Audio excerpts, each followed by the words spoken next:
On the windswept shores of a forgotten Alaskan island, a single aircraft lay motionless in the marshy grass. This was Japan's most feared fighter, a weapon that had dominated the Pacific skies, striking terror into Allied pilots who couldn't match its deadly grace.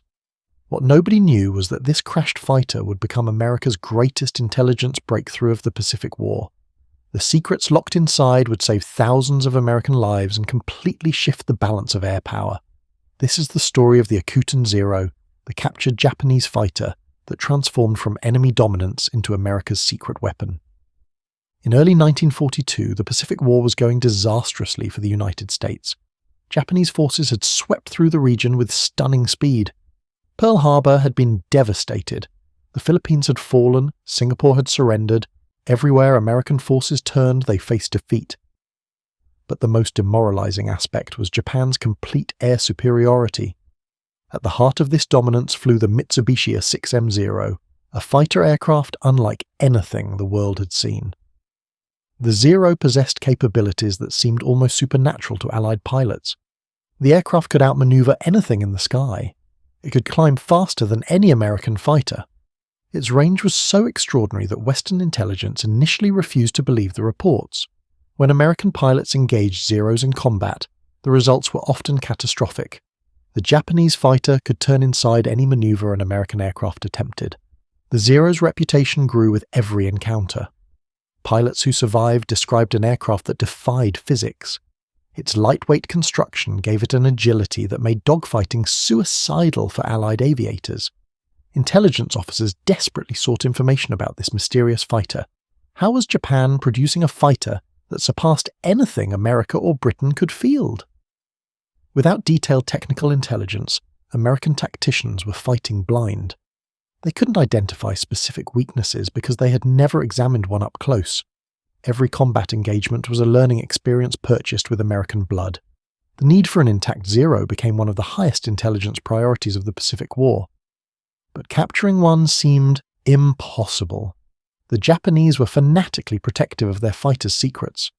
In June 1942, Japanese strategic attention turned northward. Admiral Isoroku Yamamoto planned a complex operation to draw out and destroy what remained of the American Pacific Fleet. The main thrust would target Midway Atoll, but a diversionary attack would strike the Aleutian Islands. The Aleutian operation involved two small Japanese carriers, Ryujo and Junyo, under Rear Admiral Kakuji Kakuta. Their target was Dutch Harbor, an American naval facility on Unalaska Island.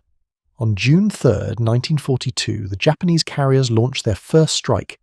The attack came as dawn broke over the grey Aleutian waters. Zeros, Vals, and Kates screamed down on the American base, bombing fuel tanks and strafing installations. Among the attacking aircraft was an A6M2 Model 21-0, piloted by 19-year-old Petty Officer Tadayoshi Koga. The young pilot was experienced and skilled, having trained extensively for carrier operations. His aircraft, construction number 4593, was equipped with two Type 99 cannon and two machine guns. During the attack, Koga's Zero was struck by American anti-aircraft fire. The damage seemed minor, but one round had punctured the oil return line feeding Koga's Nakajima Sakai engine. Oil began streaming from the aircraft. Koga immediately recognized the danger. Without oil, his engine would seize within minutes, leaving him powerless over the frigid waters. He reduced throttle, trying to preserve the engine. The other pilots in his formation, Chief Petty Officer Makoto Endo and Petty Officer Tsuguo Shikada, stayed with their stricken comrade as they headed for Akutan Island. Akutan had been designated as an emergency landing site before the mission. Located 25 miles east of Dutch Harbor, the island offered open areas suitable for forced landings. A Japanese submarine waited offshore to rescue any downed pilots. As the three Zeros circled above, they spotted what appeared to be an ideal landing spot, a flat, grassy area half a mile inland. From altitude, the grass-covered ground looked firm. What none of them could see was that the grass concealed marshy, waterlogged ground. Koga lowered his landing gear and lined up for what should have been a routine emergency landing. At the last moment, Shikada noticed water glistening beneath the grass. He tried to warn Koga to make a belly landing instead, but it was too late. When Koga's wheels touched the marshy ground, they immediately sank into the soft earth. The landing gear caught and the aircraft's forward momentum caused it to flip violently upside down. The Zero skidded to a stop, inverted, with its canopy buried in mud. The crash looked survivable. The airframe remained largely intact. But Tadayoshi Koga died instantly on impact, likely from a broken neck or severe head trauma. Circling above, Endo and Shikada faced an agonizing decision. Standard orders required them to destroy any Zero that crashed in enemy territory, but they couldn't tell if Koga had survived. If their friend was alive, possibly injured, strafing the aircraft would murder him. Unable to bring themselves to fire on a plane that might contain their living comrade, they left without destroying the Zero. A Japanese submarine searched the waters around Akutan, but was driven off by the destroyer USS Williamson. The crashed Zero remained where it fell, hidden from normal flight paths.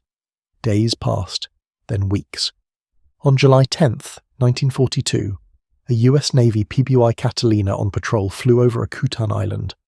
The pilot, Lieutenant William Thies, spotted something unusual in the grassland, the unmistakable shape of an aircraft. Descending for a closer look, Thies realized what he had found. This was an intact Japanese Zero, the most sought-after intelligence prize in the Pacific, lying nearly undamaged in an Alaskan marsh. The discovery electrified American naval intelligence. The next day, a team landed on Akutan to assess the aircraft. They found the Zero resting upside down but remarkably intact. The pilot's body remained in the cockpit. Most importantly, the aircraft appeared repairable. This wasn't just wreckage to examine. This was a flyable enemy fighter waiting to reveal its secrets. The salvage operation began immediately. Engineers arrived with specialized equipment. The remote location and marshy ground made the job incredibly difficult. Carefully, the salvage team disassembled the Zero enough to transport it. The aircraft was placed on a barge and shipped to Seattle, then onward to Naval Air Station San Diego. At San Diego, aircraft engineers began the meticulous process of restoration. They catalogued every component, documenting the Zero's construction in unprecedented detail. The Japanese fighter's design philosophy became clear. Every element existed to minimize weight. The airframe used thin aluminum with minimal reinforcement. There was no armor protection for the pilot. The fuel tanks lacked self-sealing capability. The aircraft was built purely for performance, sacrificing survivability for agility. This extreme weight reduction explained the Zero's remarkable maneuverability, but also revealed a critical vulnerability. The fighter was fragile. Hits that would merely damage a rugged American aircraft could destroy a Zero. On September 20th, 1942, Lieutenant Commander Eddie Sanders climbed into the cockpit of the restored Akutan Zero for its first American test flight. As he lifted off from San Diego, he became the first American to fly Japan's legendary fighter. Over the next 25 days, Sanders flew 24 test flights. Each flight revealed more secrets. Sanders confirmed what combat reports had indicated. At low speeds, the Zero was extraordinarily maneuverable. Its turning radius was incredibly tight. Its roll rate at speeds below 200 knots was excellent. But Sanders also discovered critical weaknesses.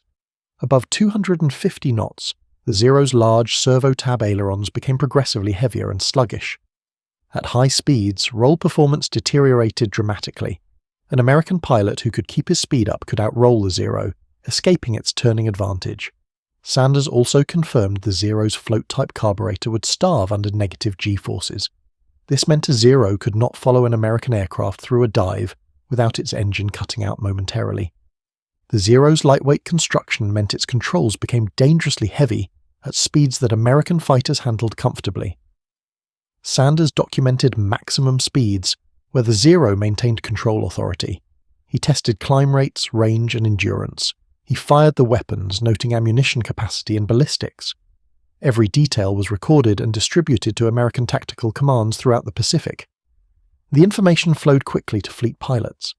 Technical Aviation Brief No. 3 was issued shortly after Sanders' initial flights, containing combat recommendations based on the captured fighter. The advice was revolutionary.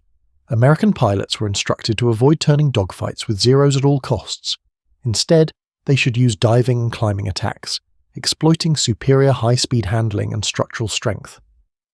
Boom and zoom became the recommended tactic. Dive on the Zero from altitude, fire, and immediately climb or dive away. never slow down to dogfight, maintain speed above 300 miles per hour. After completing the flight test program, the Akutan 0 was matched against virtually every American fighter in the inventory. Mock combat engagements pitted the Japanese fighter against Wildcats, Lightnings, and Warhawks. Pilots learned firsthand how to defeat the Zero by exploiting its weaknesses. The captured fighter flew demonstrations at Naval Air Station North Island in California and Naval Air Station Anacostia in Washington. This wasn't theoretical knowledge, this was hands-on experience with the actual enemy. Meanwhile, intelligence gathered from the Akutan 0 influenced ongoing American aircraft development. Grumman was already designing the F-6F Hellcat as a Wildcat replacement. The Hellcat's basic design was established before the Akutan 0 flew, but specific refinements were influenced by the captured fighter. The Hellcat incorporated several features that directly addressed Zero weaknesses Sanders had documented. Its ailerons were hydraulically boosted and metal-covered, ensuring full control authority at all speeds. This directly countered the high-speed aileron problems the Zero suffered. The F-6F's fuel system used a pressure carburetor that functioned under -G, eliminating the vulnerability Sanders had exploited. The Hellcat structure was designed to handle 9G positive and 6G negative acceleration, far exceeding Zero structural limits. The armament was increased to 650 caliber machine guns. The concentrated firepower could destroy the lightly built Zero with short bursts. The Hellcat's combination of speed, firepower, rugged construction, and good high-speed handling created the perfect Zero killer. The Thatch Weave, developed by Lieutenant Commander John Thack even before the Akutan 0 was captured, proved devastatingly effective when combined with detailed Zero intelligence. The tactic involved pairs of fighters weaving back and forth, covering each other. When a Zero attacked one fighter, its wingman would turn toward the attack, bringing the Japanese fighter into his gun sights. The weave negated the Zero's turning advantage while playing to American strengths. Armed with knowledge from the Akutan 0, American pilots applied these tactics with new confidence. They knew exactly what the Zero could and couldn't do. The psychological impact was as important as the tactical knowledge. The Zero was no longer mysterious or invincible. American pilot training incorporated lessons from the captured Zero.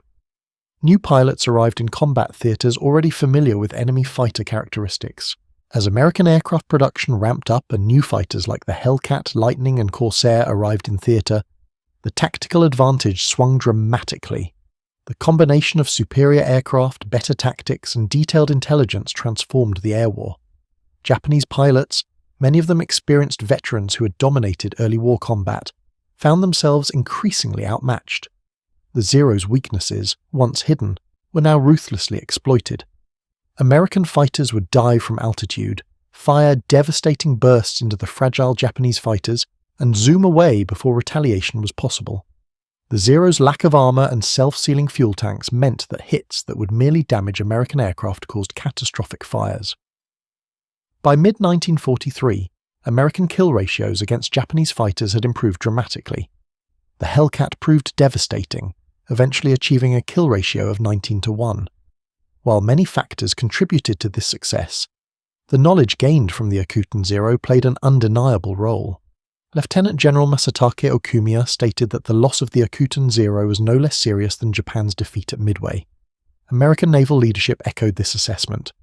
Admiral William Leonard said no other captured machine has ever unlocked so many secrets at a time when the need was so great.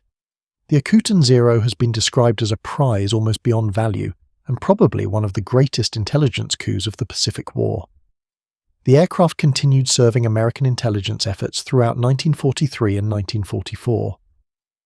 But on February 11th, 1945, while taxiing at Naval Air Station San Diego, an SB-2C Helldiver lost control during landing and rammed into the parked Zero. The collision destroyed the Japanese fighter, ending its remarkable second career in American markings. By that point, its contribution was complete. The secrets it revealed had already changed the Pacific Air War. As for Tadayoshi Koga, his body was initially buried on Akutan Island with military honours. After the war, his remains were moved to Adak Island, and in 1953 they were repatriated to Japan for cremation. Koga could not have known that his final flight would have such far-reaching consequences. His decision to attempt a wheels-down landing, his wingman's decision not to strafe the downed aircraft, and the fortunate discovery by Lieutenant Thies combined to create one of the most significant intelligence breakthroughs of World War II. The story of the Akutan Zero demonstrates how a single piece of intelligence, properly exploited, can shift the balance of an entire campaign. Before July 1942, the Zero was an almost mythical threat. After the Akutan Zero flew in American markings, the Japanese fighter became a known enemy with documented weaknesses. American pilots stopped fearing the Zero and started hunting it. The transformation took time. New aircraft had to reach combat units, pilots had to be trained in new tactics, but by 1944, American air superiority over the Pacific was absolute, and the once feared Zero had become prey. Today, parts of the Akutan Zero reside in several American museums, physical remnants of an aircraft that changed history. The story remains less well known than other Pacific War turning points, perhaps because intelligence breakthroughs lack the dramatic visibility of great battles. But the impact was profound. From the marshy grass of a remote Aleutian island emerged the knowledge that helped win the Pacific Air War. America's secret weapon wasn't a new technology or revolutionary aircraft. It was understanding the enemy, knowing precisely what they could and couldn't do, and exploiting those limitations ruthlessly. Tadayoshi Koga's Zero, intended to strike fear into American forces at Dutch Harbor, instead became the instrument of Japan's aerial defeat. The Akutan Zero proved that intelligence, properly gathered and applied, can be worth entire squadrons of fighters. And sometimes, victory comes from the most unlikely places, like a crashed fighter lying forgotten in the Alaskan wilderness, waiting to reveal the secrets that would change everything.